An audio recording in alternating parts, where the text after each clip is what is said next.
Super prime at 9ಗೆ ಸ್ವಾಗತ. ನಾನು ಹರಿಪ್ರಸಾದ್. ಇವತ್ತು ಇಡೀ ದಿವಸದ ಪ್ರಮುಖ ಸುದ್ದಿಗಳನ್ನು ನಿಮಗೆ ಸೂಪರ್ ಪ್ರೈಮ್ನಲ್ಲಿ ಹೇಳ್ತಾ ಹೋಗ್ತೀನಿ. ಯಾವೆಲ್ಲ ಸುದ್ದಿಗಳಿದ್ದಾವೆ ಅನ್ನೋದನ್ನು ಮೊದಲಿಗೆ ನೋಡ್ತಾ ಹೋಗೋಣ.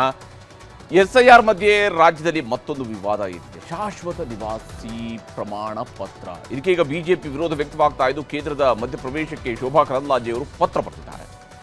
ಇನ್ನು ಅಡ್ಡ ಮತದಾನದ ಬಳಿಕ ದೋಸ್ತಿ ಬಿಕ್ಕಟ್ಟಿಗೆ ನಾಯಕರು ಮದ್ದರೆದಿದ್ದಾರೆ. JDS ಬಿಜೆಪಿ ನಾಯಕರ ಸಮನ್ವಯ ಸಭೆ ನಡೆದಿದೆ. ಆದರೂ ಒಳಗೊಳಕ್ಕೆ ಅಸಮಾಧಾನ ಇದೆ. ಇನ್ನು ನಾಡ ಹಬ್ಬ ದಸರಾ ಅದ್ದೂರಿ ಆಚರಣೆಗೆ ನಿರ್ಧಾರವಾಗಿದೆ. ಅಕ್ಟೋಬರ್ 21ಕ್ಕೆ ಮುಹೂರ್ತ ನಿಗದಿಯಾಗಿದ್ದು ದಸರೆಯಲ್ಲಿ ಕಂಬಳ ಆಚರಣೆಗೆ ವಿರೋಧ ವ್ಯಕ್ತವಾಗ್ತಾ ಇದೆ. ಇನ್ನು ರಾಜ್ಯದಲ್ಲಿ ಕಣ್ಣಾಮುಚ್ಚಾಲೆಯ ಆಟವನ್ನ ಮಳೆ ಮುಂದುವರೆಸಿದರೆ ಘಟ್ಟ ಪ್ರದೇಶದಲ್ಲಿ ಆರ್ಭಟಿಸಿ ಬಯಲುಸೀಮೆಯಲ್ಲಿ ಕೈಕೊಟ್ಟಿದೆ. ಆತಂಕದಲ್ಲಿ ಅನ್ನದಾತರಿಂದ ಬಿತ್ತನೆ ನಡೀತಾ ಇದೆ. ಇನ್ನು ಇರಾನ್ ಅಮೆರಿಕ ಮಧ್ಯೆ ಯುದ್ಧ ಮುಂದುವರೆದಿದೆ. ಬುಷೆಹರ್ ಅಣುಸ್ಥಾವರಕ್ಕೆ ಡ್ಯಾಮೇಜ್ ಆಗಿರುವಂತಹ ಶಂಕೆ ವ್ಯಕ್ತವಾಗಿದೆ. ಮತ್ತಷ್ಟು ದಾಳಿಯ ಬಗ್ಗೆ ಟ್ರಂಪ್ ಎಚ್ಚರಿಕೆಯನ್ನು ನೀಡಿದ್ದಾರೆ. ಎಲ್ಲ ಸುದ್ದಿಗಳನ್ನು ವಿವರವಾಗಿ ನೋಡ್ತಾ ಹೋಗೋಣ. ದೇಶಾದ್ಯಂತ ಕೇಂದ್ರ ಸರ್ಕಾರ SIR ಜಾರಿ ಮಾಡಿದ್ದಾಯಿತು. ಈಗಾಗಲೇ ಕೇಂದ್ರ ಚುನಾವಣಾ ಆಯೋಗ SIR ಮೂಲಕವಾಗಿ ಇಡೀ ದೇಶದಲ್ಲಿ ಮತಪಟ್ಟಿಯನ್ನು ಸಮರ್ಪಕಗೊಳಿಸುವಂತಹ ಕೆಲಸವನ್ನು ಮಾಡ್ತಾ ಇದೆ. ಹಲವಾರು ಹೋರಾಟಗಳು ನಡೆದವು, ಪ್ರತಿಭಟನೆಗಳು ನಡೆದವು, ಕೋರ್ಟ್ನಲ್ಲಿ ಇದರ ಬಗ್ಗೆ ಪಿಟಿಷನ್ಗಳು ಹೋದವು, ಎಲ್ಲವೂ ಕೂಡ ನಡೆದಿದ್ದಾವೆ. ಈಗಾಗಲೇ ಇವೆಲ್ಲವನ್ನು ಮೀರಿ ಸುಪ್ರೀಂ ಕೋರ್ಟ್ನ ಆದೇಶದ ಪ್ರಕಾರವಾಗಿಯೇ ಹಲವು ರಾಜ್ಯಗಳಲ್ಲಿ SIR ಪ್ರಕ್ರಿಯೆ ಪೂರ್ಣಗೊಂಡಿದೆ. ರಾಜ್ಯದಲ್ಲಿ SIR ಪ್ರಕ್ರಿಯೆ ನಡೀತಾ ಇದ್ದು ಗೊಂದಲ ಮತ್ತು ಹೋರಾಟ ಜೋರಾಗಿ ನಡೀತಿದೆ.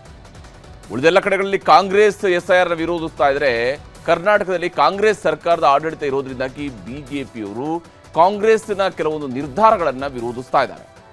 ಕಾಂಗ್ರೆಸ್ ಸರ್ಕಾರ ಜಾರಿಗೆ ತಂದಿರುವಂತಹ ಶಾಶ್ವತ ನಿವಾಸಿ ಪ್ರಮಾಣ ಪತ್ರ ಈಗ ಹೊಸ ಕಿಚ್ಚು ಹೊತ್ತಿಸಿದೆ. ದೇಶಾದ್ಯಂತ SIR ವಿಚಾರದಲ್ಲಿ ಗೊಂದಲ ಗುದ್ದಾಟದ ನಡುವೆ ಮಸೀದಿ, ಮಂದಿರ, ಕಲ್ಯಾಣ ಮಂಟಪಗಳಲ್ಲೂ ಕೂಡ SIR ಮಾಡಲಾಗ್ತಿದೆ ಅಂತ ಹೇಳಿ ರಾಜ್ಯದಲ್ಲಿ ಬಿಜೆಪಿ ಹಾಗೂ JDS ನಾಯಕರು ಆರೋಪವನ್ನು ಮಾಡಿದರು. ಅದಕ್ಕೆ ಪೂರಕವಾದಂಥ ವಿಡಿಯೋ ತೋರಿಸಿದರು. ಇದರ ಬೆನ್ನಲ್ಲೇ ಕೇಂದ್ರ ಚುನಾವಣಾ ಆಯೋಗ ಮಧ್ಯಪ್ರವೇಶ ಮಾಡಿ ಗೊಂದಲಕ್ಕೆ ಅಂತ್ಯ ಹಾಡಿತು. ಈ ಬೆನ್ನಲ್ಲೇ ರಾಜ್ಯ ಸರ್ಕಾರ PRC ಅಸ್ತ್ರವನ್ನು ಪ್ರಯೋಗ ಮಾಡಿದ್ದು ಬಿಜೆಪಿ ನಾಯಕರನ್ನ ಕೆರಳಿಸಿದೆ. ನಾವು ಸರ್ಕಾರ ಇಟ್ಕೊಂಡಿರೋದು ಜನರಿಗೆ ತೊಂದರೆ ಆಗಬಾರ್ದು ಅಂತೇಳಿ ನಾನು ಸುಮಾರು 4.25 ಕೋಟಿ ಕ್ಯಾಸ್ಟ್ ಸರ್ಟಿಫಿಕೇಟ್ ದಾಖಲೆ ನಮ್ಮ ಇದೆ. ಆಮೇಲೆ ಕೆಲವರಿಗೆಲ್ಲ ರಿಜಿಸ್ಟ್ರೇಷನ್ ಸರ್ಟಿಫಿಕೇಟ್ ಕೊಡಬೇಕು ಅಂತೇಳಿ ಫ್ರೀಯಾಗಿ ಉಚಿತವಾಗಿ ಡೌನ್ಲೋಡ್ ಮಾಡ್ಕೊಳ್ಳಿಕ್ಕೆ ಅವಕಾಶ ಇದೆ. ಸೊ ಎಲ್ಲರಿಗೂ ಕೂಡ ಮನೆ ಬಾಗಿಲಿಗೆ ಯಾರು ಬೇಕೋ ಅವ್ರಿಗೆ ತಲುಪಿಸುವಂಥ ವ್ಯವಸ್ಥೆನ ನಾವು ಮಾಡ್ತಾ ಇದ್ದೀವಿ. ಯಾವಾಗ ಮುಖ್ಯಮಂತ್ರಿ ಹೀಗೆ ಹೇಳಿದ್ರು, ಇದಾದ ನಂತರ ರಾಜ್ಯ ಸರ್ಕಾರ ಶಾಶ್ವತ ನಿವಾಸಿ ಪ್ರಮಾಣ ಪತ್ರವನ್ನು ಕೊಡೋದಕ್ಕೆ ಆದೇಶವನ್ನು ಕೂಡ ಹೊರಡಿಸಿದೆ. ಈಗ ಬಿಜೆಪಿ ನಾಯಕರು ಇದರ ವಿರುದ್ಧ ಸಿಡಿದೆದ್ದಿದ್ದಾರೆ. ಈ ಬಗ್ಗೆ ಶೋಭಾ ಕರಂದ್ಲಾಜೆ ಅವರು ಮಾತನಾಡಿದ್ದು ಕೇಂದ್ರ ಗೃಹ ಸಚಿವ ಅಮಿತ್ ಶಾ ಅವರಿಗೆ ಪತ್ರ ಬರೆದಿದ್ದಾರೆ. ರಾಜ್ಯ ಸರ್ಕಾರದ PRC ಪ್ರಮಾಣ ಪತ್ರ ನೀಡುವಂತಹ ನಿರ್ಧಾರ ದೇಶದ ಭದ್ರತೆಗೆ ಧಕ್ಕೆಯನ್ನು ತರಲಿದ್ದು ಮಧ್ಯಪ್ರವೇಶ ಮಾಡಬೇಕು ಅಂತ ಒತ್ತಾಯಿಸಿದ್ದಾರೆ. ಭಾರತದ ಸಂವಿಧಾನವು ದೇಶದ ಎಲ್ಲ ನಾಗರಿಕರಿಗೂ ಒಂದೇ ಪೌರತ್ವವನ್ನು ಕಲ್ಪಿಸಿದೆ. ಆದರೆ ಕರ್ನಾಟಕ ಸರ್ಕಾರವು ಯಾವುದೇ ಸಂವಿಧಾನಿಕ ಅಥವಾ ಶಾಸನಬದ್ಧ ಅಧಿಕಾರವಿಲ್ಲದೆ ಶಾಶ್ವತ ನಿವಾಸಿಗಳು ಎಂಬ ಪ್ರತ್ಯೇಕ ವರ್ಗವನ್ನು ಸೃಷ್ಟಿ ಮಾಡೋಕೆ ಹೊರಟಿರೋದು ಕಾನೂನು ಬಾಹಿರವಾಗಿದೆ. ಇದು ಸಂವಿಧಾನದ ಸಮಾನತೆಯ ಹಕ್ಕನ್ನು ಪ್ರತಿಪಾದಿಸುವ 14ನೇ ವಿಧಿಯ ನೇರ ಉಲ್ಲಂಘನೆಯಾಗಿದೆ. ರಾಜ್ಯ ಸರ್ಕಾರ ಹೊರಡಿಸಿರುವಂತಹ ಅಧಿಸೂಚನೆಯಲ್ಲಿ ಕೇವಲ ಸ್ಥಳೀಯ ಕಂದಾಯ ಅಧಿಕಾರಿಗಳ ಪರಿಶೀಲನೆ ಮತ್ತು ಸ್ಥಳೀಯ ದಾಖಲೆಗಳ ಆಧಾರದ ಮೇಲೆ ಈ ಪ್ರಮಾಣ ಪತ್ರವನ್ನು ನೀಡೋಕೆ ಉದ್ದೇಶಿಸಲಾಗಿದೆ. ಇದರಲ್ಲಿ ಭಾರತೀಯ ಪೌರತ್ವವನ್ನು ಕೇಂದ್ರ ಏಜೆನ್ಸಿಗಳ ಮೂಲಕ ಕಡ್ಡಾಯವಾಗಿ ಪರಿಶೀಲಿಸುವ ಯಾವುದೇ ದೃಢವಾದ ವ್ಯವಸ್ಥೆ ಇಲ್ಲ. ಇದರಿಂದಾಗಿ ದೇಶದ ಒಳಗೆ ಅಕ್ರಮವಾಗಿ ನುಸುಳಿರುವಂತಹ ವಿದೇಶಿ ಪ್ರಜೆಗಳು ಅಥವಾ ಅಕ್ರಮ ವಲಸಿಗರು ಸುಲಭವಾಗಿ ನಕಲಿ ದಾಖಲೆಗಳನ್ನು ಸೃಷ್ಟಿಸಿ ಈ ಶಾಶ್ವತ ವಸತಿ ಪ್ರಮಾಣಪತ್ರ ಪಡೆಯುವ ಅಪಾಯವಿದೆ. ಒಮ್ಮೆ ಈ ಪ್ರಮಾಣಪತ್ರ ಕೈ ಸೇರಿದ್ರೆ ಅದನ್ನು ಬಳಸಿ ಅವರು ಸರ್ಕಾರದ ಸವಲತ್ತುಗಳು, ಶೈಕ್ಷಣಿಕ ಪ್ರವೇಶಾತಿ ಹಾಗೂ ಉದ್ಯೋಗಾವಕಾಶಗಳನ್ನು ಪಡೆದುಕೊಳ್ಳಲಿದ್ದಾರೆ. ಇದು ರಾಷ್ಟ್ರೀಯ ಭದ್ರತೆಯ ದೃಷ್ಟಿಯಿಂದ ಅತ್ಯಂತ ಆತಂಕಕಾರಿ. ಈ ಬಗ್ಗೆ ಕೂಡಲೇ ಕೇಂದ್ರ ಸರ್ಕಾರದ ಮಧ್ಯಪ್ರವೇಶ ಅಗತ್ಯವಿದೆ. ಹೀಗೆ ಪತ್ರ ಬರೆದ ಬೆನ್ನಲ್ಲೇ ಬೆಂಗಳೂರಿನ ಬಿಜೆಪಿ ಕೇಂದ್ರ ಕಚೇರಿಯಲ್ಲಿ ಸುದ್ದಿಗೋಷ್ಠಿಯನ್ನು ನಡೆಸಿದರು ಶೋಭಾ ಕರಂದ್ಲಾಜೆ ಅವರು. ರಾಜ್ಯ ಸರ್ಕಾರದ ವಿರುದ್ಧ ಆಕ್ರೋಶ ಹೊರಹಾಕಿದರು. ಇನ್ನು ಶೋಭಾ ಕರಂದ್ಲಾಜೆ ಅವರ ಆರೋಪಕ್ಕೆ ಬಿಜೆಪಿ ಹಾಗೂ JDS ನಾಯಕರು ಧ್ವನಿಗೂಡಿಸಿದ್ದಾರೆ. ಈ ಒಂದು ದೇಶ ಒಂದು ಪೌರತ್ವಕ್ಕೆ ವಿರೋಧಾಭಾಸವಾಗಿ ಇವತ್ತು ಪರ್ಮನೆಂಟ್ ರೆಸಿಡೆನ್ಸ್ ಸರ್ಟಿಫಿಕೇಟ್ಸ್ ಅನ್ನ ಕರ್ನಾಟಕ ರಾಜ್ಯದಲ್ಲಿ ವಿತರಣೆ ಮಾಡೋಕ್ಕೆ ಕಾಂಗ್ರೆಸ್ ಹೊರಟಿದೆ. ನಮ್ಮ ದೇಶದಲ್ಲಿ ಪೌರತ್ವ ನೀಡಕ್ಕೆ ಅಧಿಕಾರ ಇರುವಂತದ್ದು ಕೇವಲ ಕೇಂದ್ರ ಸರ್ಕಾರಕ್ಕೆ ಮಾತ್ರ. ಅವರಿಗೆ ಸೌಲಭ್ಯಗಳನ್ನ ಕೊಡೋದಕ್ಕಾಗಿ ಅವರನ್ನೇ ವೋಟರ್ ಲಿಸ್ಟ್ಗೆ ಸೇರಿಸೋದಕ್ಕಾಗಿ ಈ ಪರ್ಮನೆಂಟ್ ರೆಸಿಡೆನ್ಸ್ ಸರ್ಟಿಫಿಕೇಟ್ ಹೊಸದಾಗಿ ಇವರು ಆಲೋಚನೆ ಮಾಡಿದ್ದಾರೆ. ಕೇವಲ ಆಲೋಚನೆಗೆ ನಿಂತಿದ್ರೆ ಓಕೆ ಇತ್ತು, ಆದ್ರೆ 2 ದಿನದ ಹಿಂದೆ ಇದಕ್ಕೆ ಅಧಿಸೂಚನೆಯನ್ನು ಕೂಡ ಹೊರಡಿಸಿದ್ದಾರೆ. ಈ ಅಧಿಸೂಚನೆ ನಮ್ಮ ಸಂವಿಧಾನ ವಿರೋಧಿ ಇದೆ, ಕಾನೂನು ವಿರೋಧಿ ಇದೆ, ಭಾರತದ ಆಂತರಿಕ ಭದ್ರತೆಗೆ ಒಂದು ದೊಡ್ಡ ಸವಾಲಾಗಿದೆ. ವಲಸೆಯನ್ನ ಗುರುತಿಸುವುದು ರಾಜ್ಯ ಸರ್ಕಾರದ ಕೆಲಸ ಅಲ್ಲ, ಕೇಂದ್ರ ಸರ್ಕಾರದ ಕೆಲಸ. ಯಾರು ವಲಸಿಗರು, ಎಷ್ಟು ವರ್ಷದಿಂದ ಇದ್ದಾರೆ, ಅಕ್ರಮವಾಗಿ ಬಂದಿರುವವರನ್ನು ಹೇಗೆ ಗುರುತು ಮಾಡ್ತಾರೆ ಇವರು? ಇವತ್ತು ಮಸೀದಿಗಳಲ್ಲಿ ಹೋಗಿ, ಮದ್ರಸಾಗಳಲ್ಲಿ ಹೋಗಿ ಇವರು 500 ರೂಪಾಯಿ 1000 ರೂಪಾಯಿ ಕೊಟ್ಟು ಈ ಸರ್ಟಿಫಿಕೇಟ್ ತಗೊಂಡ್ರೆ ನಾಳೆ ಎಲ್ಲದಕ್ಕೂ ಅದು ಅಪ್ಲೈ ಆಗುತ್ತೆ. ದೇಶದ ಭದ್ರತೆಗೆ ರಿಸ್ಕ್ ತರುವಂತ ಕೆಲಸವನ್ನು ನೀವು ಮಾಡ್ತಾ ಇದ್ದೀರಿ. ನಿಮ್ಮ ಉದ್ದೇಶ ಒಂದೇ, ಅಕ್ರಮ ವಲಸಿಗರನ್ನ ವೋಟರ್ ಲಿಸ್ಟ್ ಅಲ್ಲಿ ಸೇರಿಸುವುದು, ಅವರಿಗೆ ಸ್ಕೀಮ್ಗಳನ್ನು ಕೊಡುವುದು. ನಿಮ್ಗೆ ಕರ್ನಾಟಕದ ನಾಗರಿಕರು ಬೇಕಿಲ್ಲ, ನಿಮ್ಗೆ ಬಹುಸಂಖ್ಯಾತರು ಬೇಕಿಲ್ಲ. ಇನ್ನು ಶಾಶ್ವತ ನಿವಾಸಿ ಪ್ರಮಾಣ ಪತ್ರ ಕುರಿತ ದೋಸ್ತಿ ನಾಯಕರ ವಿರೋಧಕ್ಕೆ ಕಾಂಗ್ರೆಸ್ ನಾಯಕರು ಕೂಡ ತಿರುಗೇಟು ಕೊಟ್ಟಿದ್ದಾರೆ. ಶಾಶ್ವತ ನಿವಾಸಿ ಪ್ರಮಾಣ ಪತ್ರ ಕೊಡ್ತಾ ಇದ್ದೇವೆ, ಶಾಸನ ಮಾಡೋದೇ ನಮ್ಮ ಕೆಲಸ, ಅದರಲ್ಲೇನು ತಪ್ಪು ಅನ್ನುವಂಥ ಸಮರ್ಥನೆಯನ್ನ ಕೈ ನಾಯಕರುಗಳು ಕೊಟ್ಟಿದ್ದಾರೆ. ನಾವು ಯಾರು? ಶಾಸಕರದ್ದು ಕೆಲಸ ಏನು? ಶಾಸನ ಮಾಡೋದು. ಶಾಸನ ಮಾಡ್ತೀವಿ, ಗೌರ್ಮೆಂಟ್ ಆರ್ಡರ್ ಹೊಡಿಸ್ತೀವಿ, ಅಧಿಕೃತವಾಗಿ ಸರ್ಕಾರದಿಂದಾನೇ ಕೊಡ್ತಾ ಇದೀವಿ, ಕಾಂಗ್ರೆಸ್ ಪಾರ್ಟಿಯಿಂದ ಕೊಡ್ತಾ ಇದೀವ ನಾವು. ಗೌರ್ಮೆಂಟ್ ಏನು ಒಂದು ವ್ಯವಸ್ಥೆ ಇದೆ, ಸರ್ಕಾರದ ವ್ಯವಸ್ಥೆ ಇದೆ ಅಂತ ನಾವು ಪರ್ಮನೆಂಟ್ ರೆಸಿಡೆನ್ಸಿ ಸರ್ಟಿಫಿಕೇಟ್ ಮಾಡೋ ಹಕ್ಕು ನಮಗಿದೆ ಅಲ್ವಾ? ಈಗ ಇವ್ರಿಗೇನು ಸಮಸ್ಯೆ ಆಗ್ತಾ ಇದೆ ಗೊತ್ತಿಲ್ಲ ಅಲ್ಲ ನನಗೆ. ಶಾಶ್ವತ ಪ್ರಮಾಣ ಪತ್ರದ ನೆಪದಲ್ಲಿ ಬಾಂಗ್ಲಾದೇಶಿಯರು ಅಕ್ರಮ ವಲಸಿಗರೇನಿದ್ದಾರೆ ಅವರಿಗೆ ಶಾಶ್ವತವಾಗಿ ನೆಲೆಸೋಕ್ಕೆ ಅವಕಾಶ ಮಾಡುವಂಥ ಒಂದು ಕುತಂತ್ರ, ಷಡ್ಯಂತ್ರ ಇವತ್ತು ರಾಜ್ಯ ಸರ್ಕಾರ ಮಾಡೋದಕ್ಕೆ ಹೊರಟಿದ್ದಾರೆ. ಅಲ್ಪಸಂಖ್ಯಾತರ ಓಲೈಕೆ ರಾಜಕಾರಣ ಒಂದು ಕಡೆ ಆದರೆ, ದೇಶದ ಹಿತದೃಷ್ಟಿಗೆ ಧಕ್ಕೆ ತರ್ತಕ್ಕಂಥ ಇಂಥ ನಿರ್ಧಾರವನ್ನು ಕೈಗೊಳ್ಳಬೇಡಿ. ಈ ರೀತಿ ಅಕ್ರಮ ವಲಸಿಗರಿಗೆ ಇವತ್ತು ನೆಲೆನ ಕೊಟ್ಟಿದ್ದು ಸಾಲದು ಅಂತೇಳಿ ಶಾಶ್ವತವನ್ನು ಕೊಡಕ್ಕೆ ಹೊರಟಿದ್ದಾರೆ. ಅದು ಭಾರತೀಯ ಜನತಾ ಪಾರ್ಟಿ ನಾವು ಸಂಪೂರ್ಣ ವಿರೋಧಿಸ್ತೇವೆ. ಈಗ ಶೋಭಕ್ಕ ಏನು ಮಾಡಬೇಕು ಅಂದರೆ, ಪತ್ರ ರಾಷ್ಟ್ರಪತಿಗಳಿಗೆ ಬರೀಬೇಕು. ಈ ನುಸುಳುಕೋರನ್ನ ಇಲ್ಲಿ ಕರ್ನಾಟಕದವ್ರಿಗೆ ಬಿಟ್ಟಿದ್ಯಾರು? ಅಮಿತ್ ಶಾ ಅವ್ರನ್ನ ತಕ್ಷಣ ಮಂತ್ರಿಮಂಡಲದಿಂದ ಕೈ ಬಿಡಬೇಕು ಅಂತ ಅವ್ರು ರಾಷ್ಟ್ರಪತಿಗಳಿಗೆ ಬರೀಬೇಕು. SIR ಅಲ್ಲಿ ಬಾಂಗ್ಲಾದೇಶಿಗಳು ನಮಗೇನು ಗಡಿ ಭಾಗ ಅಲ್ಲ, ಕರ್ನಾಟಕಕ್ಕೆ ಬಾಂಗ್ಲಾದೇಶದವ್ರು 4000 ಕಿಲೋಮೀಟ್ರ್ ಬಂದರೆ ಇವರು ಕಡಲೆಕಾಯಿ ತಿಂತಾಯಿದ್ದೀರಾ? ಅಥವಾ ಅವ್ರ ಭಾಷೆನಲ್ಲಿ ಹೇಳಬೇಕಾದ್ರೆ ಬೇರೆ ಭಾಷೆ ಹೇಳಬೇಕಾಗುತ್ತೆ. ಆದ್ದರಿಂದ ಶೋಭಕ್ಕ ಬರಿಬೇಕಾಗಿರೋದು ರಾಷ್ಟ್ರಪತಿಗೆ, ತತ್ಕ್ಷಣ ಅಮಿತ್ ಶಾನ ಅದು ಬರ್ಖಾಸ್ತು ಮಾಡಬೇಕು ಅಂತೇಳಿ. ಶಾಶ್ವತವಾಗಿ ಪ್ರಮಾಣ ಪತ್ರ ಕೊಡ್ಲಿಕ್ಕೆ ಇವ್ರು ಯಾರು? ಶಾಶ್ವತವಾಗಿ ಇವ್ರು ಕೊಡ್ಲಿಕ್ಕೆ ಬರಲ್ಲ. ಅದನ್ನೇ ಸಿಟಿಜನ್ಶಿಪ್ ಅಂತ. ಇಲ್ಲಿ 10 ವರ್ಷದಿಂದ ಇದ್ದಾರೆ, 5 ವರ್ಷದಿಂದ ಇದ್ದಾರೆ ಅಂತೇಳಿ ಪ್ರಮಾಣ ಪತ್ರ ಅದು ಶಾಶ್ವತ ಅಲ್ಲ, ಅದು ಟೆಂಪರರಿ ಡೊಮಿಷಿಯಲ್ ಸರ್ಟಿಫಿಕೇಟ್. ಅದು ಇಲ್ಲಿ ವಾಸವಾಗಿದ್ರು ಅವ್ರು ಮತ್ತೆ ಎಲ್ಲೋ ಹೋಗ್ಬೋದು. ಆದ್ರೆ ಶಾಶ್ವತ ಅಂತಂದ್ರೆ ದಟ್ ಇಸ್ ಕಾಲ್ಡ್ ಸಿಟಿಜನ್ಶಿಪ್, ಪೌರತ್ವ. ಅದು ಇವ್ರಿಗೆ ಬರೋದಿಲ್ಲ. ಏನು ಗಂಟೆ ಎಲ್ಲಿ ಮಾಡವ್ರೆ? ಈಗ ಯಾವ ನೆರಗಾಲವೂ ಇಲ್ಲ, ಬರಗಾಲವೂ ಇಲ್ಲ. ಅವ್ರಿಗಿರೋದು SIR ಗಾಲ. ಅದೇ ನಡೆದಿರೋದು ಮೀಟಿಂಗು. ನಿಮ್ಮ ಕಲಬುರ್ಗದಲ್ಲಿ ಏನು ನಡೆಸಿರೋ ಮೀಟಿಂಗ್ ತಿಳ್ಕೊಂಡಿರೋದಕ್ಕೆ ಹೇಳ್ತಾ ಇರೋದು ನಾನು. ಹಾಗಾದರೆ ಈ PRCಯನ್ನು ಯಾವೆಲ್ಲ ರಾಜ್ಯಗಳು ವಿತರಿಸ್ತಾ ಇದ್ದಾವೆ ಅನ್ನುವಂಥದ್ದು ಮತ್ತು ಹೇಗೆ ವಿತರಿಸ್ತಾ ಇದ್ದಾವೆ ಅನ್ನೋದನ್ನು ನಾವು ಗಮನಿಸಬೇಕು. ಬಹಳ ಮುಖ್ಯವಾಗಿ ನಮ್ಮ ದೇಶದಲ್ಲಿ ಅಸ್ಸಾಂನಲ್ಲಿ ಕನಿಷ್ಠ 20 ವರ್ಷಗಳ ಕಾಲ ಆ ರಾಜ್ಯದಲ್ಲಿ ವಾಸ ಇದ್ದಂಥವರಿಗೆ ಅಲ್ಲಿ ಅವರು PRCಯನ್ನು ವಿತರಿಸ್ತಾರೆ. ಸೇವಾ ಸೇತು ಪೋರ್ಟಲ್ ಮೂಲಕವಾಗಿ ಇದನ್ನು ವಿತರಣೆ ಮಾಡುವಂತಹ ಕೆಲಸವನ್ನು ಅಸ್ಸಾಂ ರಾಜ್ಯ ಮಾಡ್ತಾರೆ. ಇನ್ನು ಪಶ್ಚಿಮ ಬಂಗಾಳ ಅಲ್ಲಿ SIR ನಿಯಮಾವಳಿಗಳ ಅನ್ವಯದ ಅಡಿಯಲ್ಲಿ ವಿತರಣೆಯನ್ನು ಮಾಡಿದ್ದಾರೆ. ಜಿಲ್ಲಾಧಿಕಾರಿಗಳ ಮೂಲಕ ಈ ರೀತಿಯಾಗಿ ಪರ್ಮನೆಂಟ್ ರೆಸಿಡೆನ್ಸ್ ಸರ್ಟಿಫಿಕೇಟ್ಗಳನ್ನು ವಿತರಣೆ ಮಾಡುವಂಥ ಕೆಲಸವನ್ನು ಮಾಡಿದರು. ಈಶಾನ್ಯ ರಾಜ್ಯಗಳು ಆಗಿರುವಂತಹ ಅರುಣಾಚಲ ಪ್ರದೇಶ, ಮಣಿಪುರ, ಮೇಘಾಲಯ, ಮಿಜೋರಾಂ ಮತ್ತು ನಾಗಾಲ್ಯಾಂಡ್ನಲ್ಲೂ ಕೂಡ ಇದನ್ನು ಜಾರಿಗೊಳಿಸಲಾಗಿದೆ. ಬುಡಕಟ್ಟು ಮತ್ತು ಕಾಯಂ ನಿವಾಸಿಗಳ ಹಕ್ಕುಗಳ ರಕ್ಷಣೆಗಾಗಿ ಈ PRC ಕಡ್ಡಾಯವನ್ನು ಮಾಡಲಾಗಿದೆ. ಇನ್ನು ಜಮ್ಮು ಮತ್ತು ಕಾಶ್ಮೀರದ ಅಲ್ಲಿನ ನಿವಾಸಿಗಳಿಗೆ ಇದು ಅತ್ಯಂತ ಪ್ರಮುಖ ದಾಖಲೆ ಅಂತೇಳಿ ಈ ದಾಖಲೆ ಪತ್ರಗಳನ್ನು ಕೊಡ್ತಾ ಇದೆ. ಈಗ ರಾಜ್ಯದಲ್ಲೂ ಕೂಡ PRCಯನ್ನು ಕೊಡೋದಕ್ಕೆ ಸರ್ಕಾರ ಮುಂದಾಗ್ತಾ ಇದೆ. ಇನ್ನು ಸರ್ಕಾರದ ವಿರುದ್ಧ ಸಿಡಿದೆದ್ದು ನಿಂತಿದ್ದ BJP ಮತ್ತು JDS ನಾಯಕರಿಗೆ ಕಳೆದ ಉಪಚುನಾವಣೆ ಹಾಗೂ ನಂತರ ನಡೆದಂಥ ವಿಧಾನ ಪರಿಷತ್ ಚುನಾವಣೆ ಬಹಳ ದೊಡ್ಡ ಆಘಾತವನ್ನು ಕೊಟ್ಟಿತ್ತು. ಅದರಲ್ಲೂ ವಿಧಾನ ಪರಿಷತ್ನ ಚುನಾವಣೆಯಲ್ಲಿ ನಡೆದಂಥ ಅಡ್ಡ ಮತದಾನ ಎರಡೂ ಪಕ್ಷಗಳ ನಡುವೆ ಒಂದು ರೀತಿಯಂತಹ ಕಂದಕವನ್ನು ಸೃಷ್ಟಿಸಿತ್ತು. ಇದೀಗ ಆ ಕಂದಕವನ್ನು ಕಿರಿದು ಮಾಡುವ ಸರ್ಕಸ್ ಜೋರಾಗಿದೆ. ಬೆಂಗಳೂರಿನ ಖಾಸಗಿ ಹೋಟೆಲ್ನಲ್ಲಿ BJP ಮತ್ತು JDSನ ಸಮನ್ವಯ ಸಮಿತಿ ಸಭೆ ಇವತ್ತು ನಡೆದಿದೆ.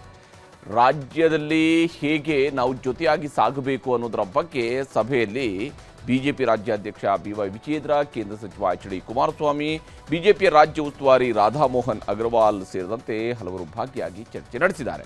ಈ ವೇಳೆ ಉಭಯ ಪಕ್ಷಗಳ ನಡುವಿನ ಸಂಬಂಧವನ್ನು ಮತ್ತಷ್ಟು ಗಟ್ಟಿಗೊಳಿಸುವ ಬಗ್ಗೆ ಚರ್ಚೆಯನ್ನು ನಡೆಸಲಾಗಿದೆ.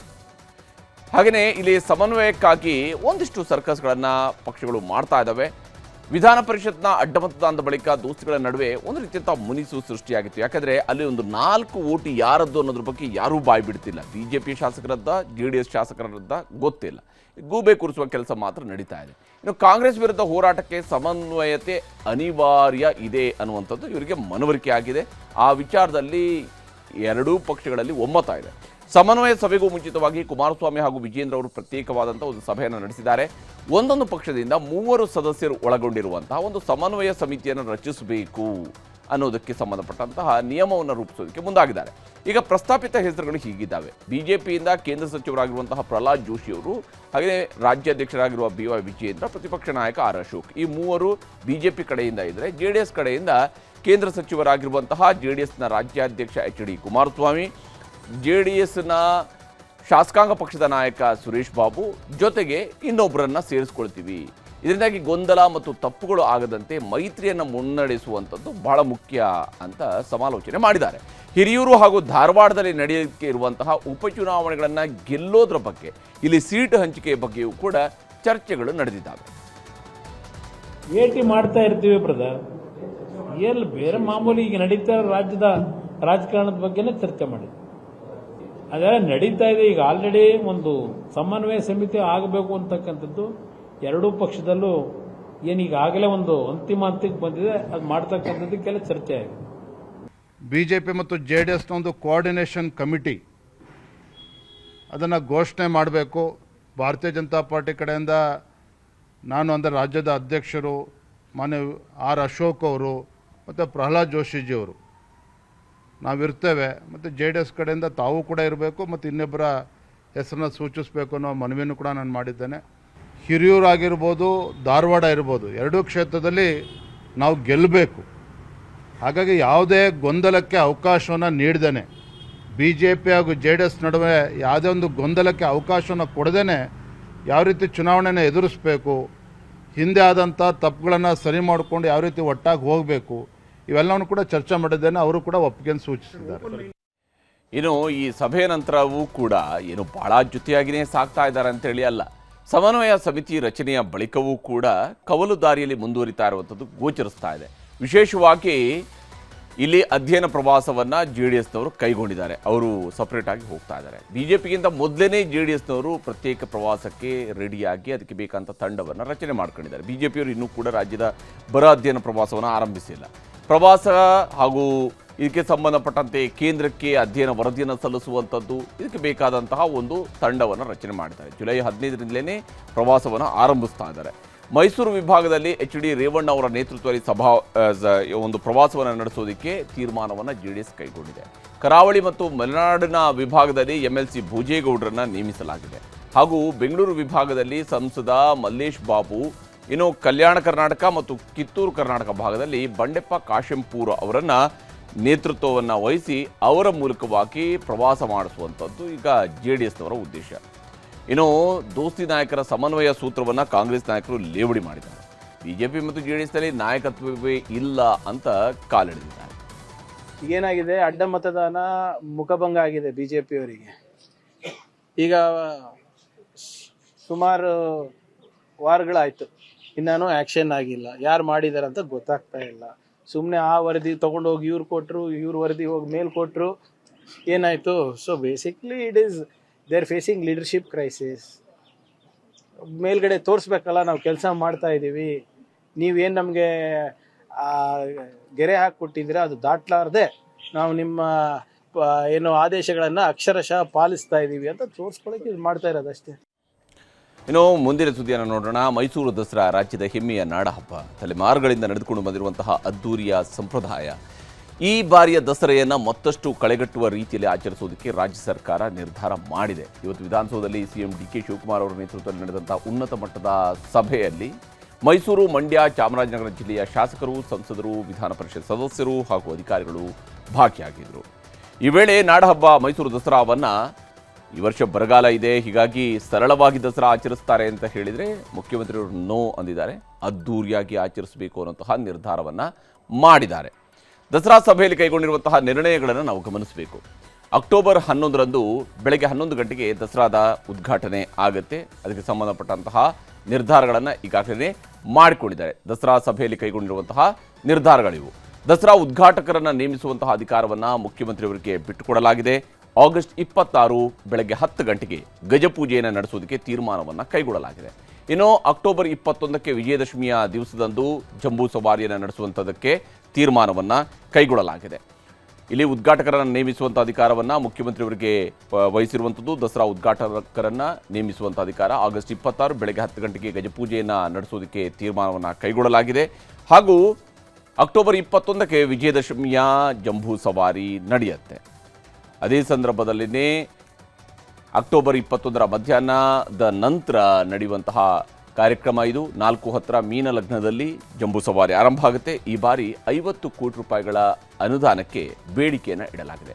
ಕನ್ನಡ ಮತ್ತು ಸಂಸ್ಕೃತಿ ಇಲಾಖೆಯಿಂದ 10 ಕೋಟಿ ರೂಪಾಯಿಗಳನ್ನು, ಮೈಸೂರು ಅಭಿವೃದ್ಧಿ ಪ್ರಾಧಿಕಾರದಿಂದ 10 ಕೋಟಿ ರೂಪಾಯಿಗಳನ್ನು, ಅರಮನೆ ಮಂಡಳಿಯಿಂದ 5 ಕೋಟಿ ರೂಪಾಯಿಯನ್ನು ವೆಚ್ಚ ಮಾಡೋದಕ್ಕೆ ತೀರ್ಮಾನಿಸಲಾಗಿದೆ. ಪಂಜಿನ ಕವಾಯತು, ಏರ್ ಶೋ, ಡ್ರೋನ್ ಶೋಗಳನ್ನು ನಡೆಸುವಂತಹದ್ದಕ್ಕೂ ಕೂಡ ತೀರ್ಮಾನವನ್ನು ಕೈಗೊಳ್ಳಲಾಗಿದೆ. ದಸರಾ ಮಹೋತ್ಸವದ ಉದ್ಘಾಟನೆಯನ್ನು ಅಕ್ಟೋಬರ್ 11ನೇ ತಾರೀಕು ಬೆಳಿಗ್ಗೆ 11 ಗಂಟೆ 50 ನಿಮಿಷಕ್ಕೆ ದಿನಾಂಕವನ್ನು ನಿಗದಿ ಮಾಡಲಾಗಿದೆ.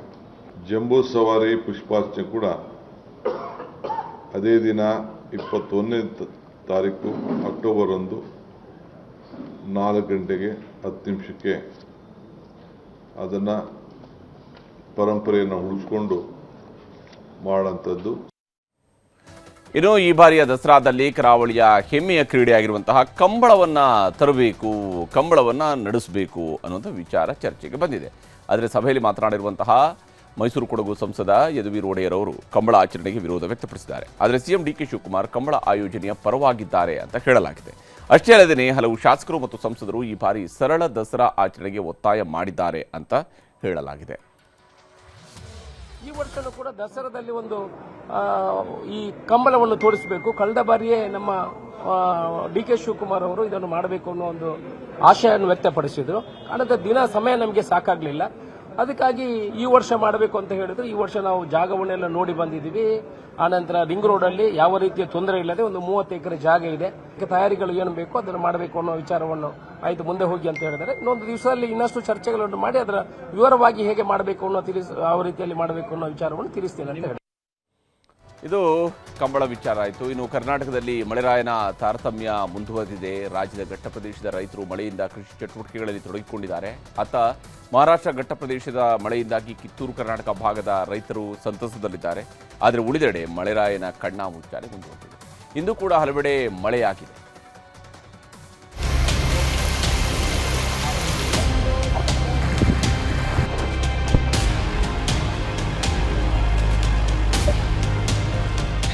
ಈ ಬಾರಿ ಮಳೆ ಆಗುತ್ತೋ ಇಲ್ವೋ ಅನ್ಕೊಂಡಿದ್ದವರ ಬದುಕಲ್ಲಿ ಮುಂಗಾರಿನ ಅಬ್ಬರ ಶುರುವಾಗಿದೆ. 1 ತಿಂಗಳು ಕಣ್ಮರೆಯಾಗಿದ್ದ ಮಳೆರಾಯ ಈಗ ಮಲೆನಾಡಿನಲ್ಲಿ ಹುಚ್ಚೆದ್ದು ಸುರಿತಾ ಇದ್ದಾನೆ. ಮಹಾಮಳೆಯ ಹೊಡೆತಕ್ಕೆ ಡ್ಯಾಂಗಳ ಒಡರು ತುಂಬೋದಕ್ಕೆ ಶುರುವಾಗಿದ್ದು ಜಲಪಾತಗಳೆಲ್ಲವೂ ಹಾಲ್ನೊರೆಯಂತೆ ಧುಮ್ಮಿಕ್ಕುತ್ತಿವೆ.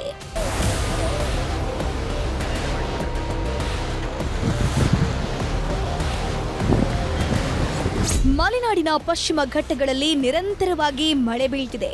ಚಿಕ್ಕಮಗಳೂರು ಜಿಲ್ಲೆಯು ಅಕ್ಷರಶಃ ತೊಯ್ದು ತೊಪ್ಪೆಯಂತಾಗಿದ್ದು ಸಾಲು ಸಾಲು ಅವಾಂತರಗಳೇ ಸೃಷ್ಟಿಯಾಗ್ತಿವೆ.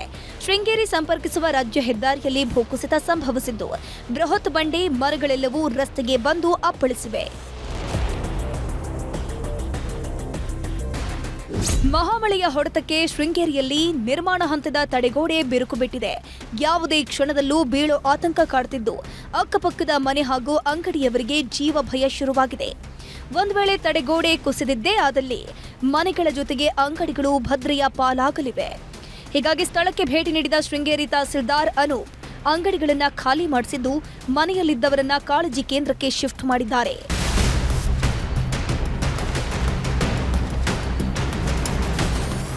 ಕೊಡಗಿನಲ್ಲಿ ಧಾರಾಕಾರ ಮಳೆಯಾಗ್ತಿರೋದ್ರಿಂದ ಮೈಸೂರಿನ ಕೆಆರ್ ನಗರ ತಾಲೂಕಿನ ಚುಂಚನಕಟ್ಟಿಯಲ್ಲಿರುವ ಧನುಷ್ಕೋಟಿ ಜಲಪಾತಕ್ಕೆ ಜೀವಕಳೆ ಬಂದಿದೆ. ಫಾಲ್ಸ್ನಲ್ಲಿ ಹಾಲ್ಲೊರೆಯಂತೆ ನೀರು ಧುಮ್ಮಿಕ್ತಿದ್ದು ಪ್ರವಾಸಿಗರ ಕಣ್ಮನ ಸೆಳೆದಿದೆ. ಕಾವೇರಿ ನದಿಯ ಮೂಲಕ ಧನುಷ್ಕೋಟಿ ಜಲಪಾತಕ್ಕೆ ಅಪಾರ ಪ್ರಮಾಣದ ನೀರು ಹರಿದು ಬರ್ತಿದ್ದು ಈ ದೃಶ್ಯ ವೈಭವ ನೋಡುಗರ ಕಣ್ಮನ ಸೆಳೆದಿದೆ.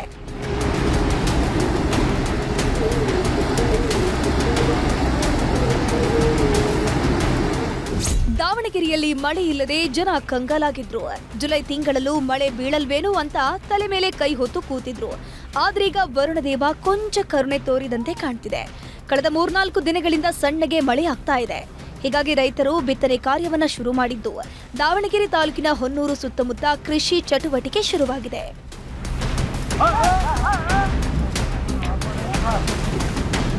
ಬೆಳಗಾವಿ ಹಾಗೂ ಪಶ್ಚಿಮ ಘಟ್ಟಗಳಲ್ಲಿ ಬಿಟ್ಟು ಬಿಡದೆ ಮಳೆ ಸುರಿತಾ ಇದೆ.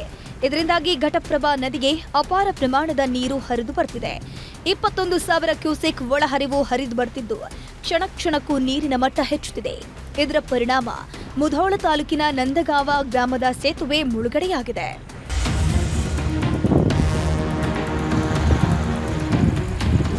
ಮಹಾರಾಷ್ಟ್ರ ಮಳೆಯ ಪರಿಣಾಮ ಬಾಗಲಕೋಟೆ ಜಮಖಂಡಿ ತಾಲೂಕಿನ ಹಿಪ್ಪರಗಿ ಬ್ಯಾರೇಜ್ಗೆ ಜೀವಕಳೆ ಬಂದಿದೆ. ಬರಿದಾಗಿದ್ದ ಹಿಪ್ಪರಗಿ ಬ್ಯಾರೇಜ್ಗೆ 1,33,000 ಕ್ಯೂಸೆಕ್ ನೀರಿನ ಹರಿತ ಬರ್ತಾ ಇದೆ. ನದಿಗಳೆಲ್ಲವೂ ಉಕ್ಕಿ ಹರಿತಾ ಇರೋದ್ರಿಂದ ಕಂಕನವಾಡಿ ನಡುಗಡ್ಡೆಯಂತಾಗಿದ್ದು ಕಬ್ಬು, ಮೆಕ್ಕೆಜೋಳ, ಸೋಯಾಬೀನ್ ಬೆಳೆಗಳೆಲ್ಲವೂ ಜಲಸಮಾಧಿಯಾಗಿದೆ.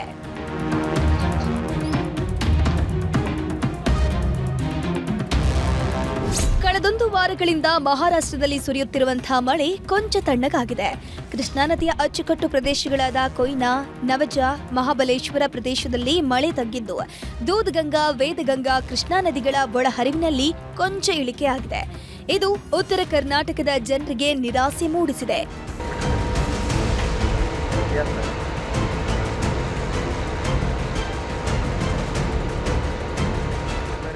ಇನ್ನು ಒಟ್ನಲ್ಲಿ ರಾಜ್ಯದ ಅಲ್ಲಲ್ಲಿ ವರುಣದೇವ ಕೃಪೆ ತೋರಿದ್ದಾನೆ. ಆದರೆ ಬಹುತೇಕ ಜಿಲ್ಲೆಗಳಲ್ಲಿ ಇನ್ನೂ ಕೂಡ ಮಳೆಯಾಗಿಲ್ಲ. ಹೀಗಾಗಿ ರೈತರ ಗೋಳು ಹೇಳತೀರದಂತಾಗಿದೆ.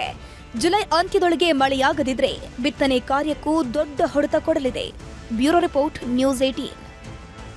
ಅಮೆರಿಕ ಮತ್ತು ಇರಾನ್ ಮಧ್ಯೆ ಕದನ ವಿರಾಮ ಮುರಿದು 3 ದಿನಗಳಾಗಿದ್ದಾವೆ. ಎರಡನೇ ಭಾಗದಲ್ಲಿ ಈ ಹಿಂದಿಗಿಂತ 20 ಪಟ್ಟು ದೊಡ್ಡ ದಾಳಿಯನ್ನು ಮಾಡಿರುವುದಾಗಿ ಡೊನಾಲ್ಡ್ ಟ್ರಂಪ್ ಹೇಳಿಕೊಂಡಿದ್ದಾರೆ. ಆದರೆ ಇರಾನ್ ಮಾತ್ರ ಟ್ರಂಪ್ ಮಾತನ್ನ ಅಲ್ಲಗಳೆದಿದ್ದಾರೆ.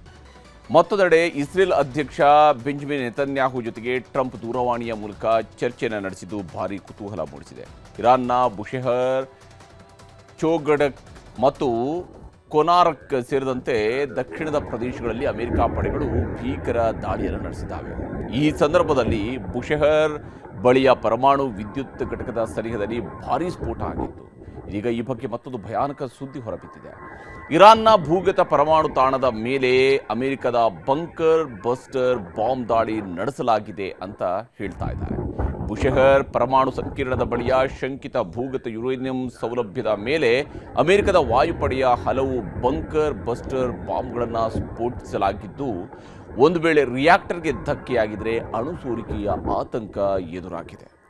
ಇನ್ನು 3ನೇ ದಿನ IRGCಯ ಒಟ್ಟು 16 ನೆಲೆಗಳ ಮೇಲೆ ಅಮೆರಿಕದ ಪಡೆಗಳು ದಾಳಿ ನಡೆಸಿದವು. ಅಮೆರಿಕದ ಕ್ರೂಸ್ ಕ್ಷಿಪಣಿಗಳು ಉತ್ತರ ಇರಾನ್ನ ಗೋಲೆಸ್ತಾನ್ ಪ್ರಾಂತ್ಯದಲ್ಲಿರುವ ಅಕ್ಟೆಕ್ಯಾನ್ ರೈಲ್ವೆ ಸೇತುವೆಯನ್ನು ಧ್ವಂಸಗೊಳಿಸಿದೆ.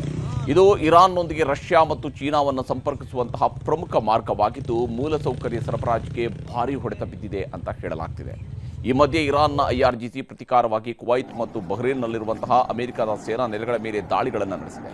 ಆದರೆ ಕುವೈತ್, ಬಹ್ರೇನ್ ದೇಶಗಳು ಮಾತ್ರ ನಮ್ಮ ವಾಯು ರಕ್ಷಣಾ ವ್ಯವಸ್ಥೆ ಇರಾನ್ ದಾಳಿಯನ್ನು ಸಮರ್ಥವಾಗಿ ತಡೆದಿವೆ ಅಂತ ಹೇಳಿಕೊಂಡಿದ್ದು ಯಾವುದೇ ಹಾನಿಯಾಗಿಲ್ಲ ಅಂತ ಹೇಳಿದೆ. ಇನ್ನು ಪಾಕಿಸ್ತಾನ ಆಕ್ರಮಿತ ಕಾಶ್ಮೀರದಲ್ಲಿ ಮತ್ತೆ ಮಹಾದಂಗೆ ಶುರುವಾಗಿದ್ದು, ಈ ಹಿಂದೆ ನಡೆದ ಹಿಂಸಾಚಾರದಲ್ಲಿ 200ಕ್ಕೂ ಹೆಚ್ಚು ಮಂದಿ ಸಾವಿಗೀಡಾಗಿದ್ದರು. ಪಾಕ್ ಸೈನಿಕರನ್ನ ಕಂಡಲ್ಲಿ ಹೊಡೆದು ಕೊಲ್ಲಲಾಗಿತ್ತು. ಅನಂತರ ಸ್ವಲ್ಪ ಶಾಂತಿ ನೆಲೆಸಿತ್ತು. ಆದರೆ ಈಗ ಮತ್ತೆ ದಂಗೆ ಶುರುವಾಗಿದೆ. ಅಲ್ಲಿನ ಪರಿಸ್ಥಿತಿ ಬೂದಿ ಮುಚ್ಚಿದ ಕೆಂಡದಂತಿದೆ.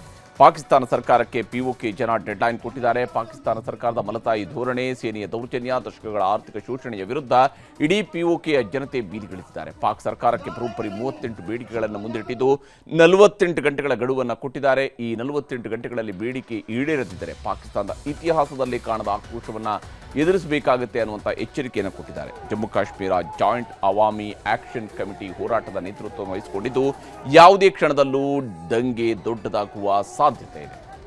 ಈಗ ರಾಜ್ಯ, ದೇಶ ವಿದೇಶಗಳ ಮತ್ತಷ್ಟು ಪ್ರಮುಖ ಸುದ್ದಿಗಳನ್ನು ಕ್ವಿಕ್ ಆಗಿ ನೋಡ್ತಾ ಹೋಗೋಣ. ಆರ್ಎಸ್ಎಸ್ ವಿಚಾರವಾಗಿ ಗೃಹ ಸಚಿವ ಪ್ರಿಯಾಂಕ್ ಖರ್ಗೆ ವಿರುದ್ಧ ಕೇಂದ್ರ ಸಚಿವೆ ಶೋಭಾ ಕರಂದ್ಲಾಜೆ ವಾಗ್ದಾಳಿ ನಡೆಸಿದ್ದಾರೆ. ಗೃಹ ಸಚಿವರು ಆರ್ಎಸ್ಎಸ್ನ ಸಚಿವರಾಗಿದ್ದಾರೆ. ದಿನ ಬೆಳಗಾದ್ರೆ ಅವರಿಗೆ ಆರ್ಎಸ್ಎಸ್ ಬಗ್ಗೆ ಚಿಂತೆ, ಯಾವ ಜಿಲ್ಲೆಗೆ ಹೋಗಿ ಅವರು ಸಭೆ ಮಾಡಿದ್ದಾರೆ ಅಂತ ಪ್ರಶ್ನಿಸಿದ್ದಾರೆ. ಬೆಳಗಾವಿಯಲ್ಲಿ 3 ದಿನಗಳ ಆರ್ಎಸ್ಎಸ್ನ ವಾರ್ಷಿಕ ಪ್ರಾದೇಶಿಕ ಸಂಘಟಕರ ಸಭೆ ನಡೀತಾ ಇದೆ. ಸಭೆಯಲ್ಲಿ ಆರ್ಎಸ್ಎಸ್ನ ಸರಸಂಘ ಚಾಲಕ ಮೋಹನ್ ಭಾಗವತ್ ಸೇರಿದಂತೆ ಹಲವು ಮುಖಂಡರು ಭಾಗಿಯಾಗಿದ್ದರು. ವಿವಿಧ ಪ್ರಾಂತ್ಯಗಳಲ್ಲಿ ಆರ್ಎಸ್ಎಸ್ ಕೈಗೊಂಡ ಕ್ರಿಯಾ ಯೋಜನೆಗಳ ಬಗ್ಗೆ ಚರ್ಚೆ ನಡೆಸಲಾಗಿದೆ. ಅಯೋಧ್ಯೆ ರಾಮನ ಹೆಸರಿನಲ್ಲಿ ಚಂಪಕ್ ರಾಯ್ ಲೂಟಿ ಮಾಡಿದ್ದಾರೆ ಅಂತ ಕೆಪಿಸಿಸಿ ಅಧ್ಯಕ್ಷ ಬಿಕೆ ಹರಿಪ್ರಸಾದ್ ಆರೋಪಿಸಿದ್ದಾರೆ. ಮೊಹಮ್ಮದ್ ಗಜ್ನಿ ಲೂಟಿ ಮಾಡಿದ ಇತಿಹಾಸ ಬಿಟ್ಟರೆ 21ನೇ ಶತಮಾನದಲ್ಲಿ ರಾಮ ಮಂದಿರ ಲೂಟಿ ಮಾಡಿದ್ದು ಇವರೇ ಅಂತ ವಾಗ್ದಾಳಿ ನಡೆಸಿದ್ದಾರೆ. ಬೆಂಗಳೂರಲ್ಲಿ ಅನಾಥ ವಾಹನಗಳ ತೆರವು ಕಾರ್ಯಾಚರಣೆ ಸಚಿವ ಕೃಷ್ಣ ಬೈರೇಗೌಡ ಚಾಲನೆ ನೀಡಿದ್ದಾರೆ. ಸಾರ್ವಜನಿಕ ಸ್ಥಳಗಳಲ್ಲಿ ನಿಲ್ಲಿಸಲಾಗಿರುವ ಬೀಡಾಡಿ ವಾಹನಗಳಿಗೆ ನೋಟಿಸ್ ಅಂಟಿಸಲಾಗ್ತಾ ಇದೆ. ದಂಡ ಪಾವತಿಸಿ ತಮ್ಮ ವಾಹನ ಕೊಂಡೊಯ್ಯುವುದಕ್ಕೆ ಮಾಲೀಕರಿಗೆ 1 ವಾರಗಳ ಕಾಲಾವಕಾಶ ಸಿಗಲಿದೆ.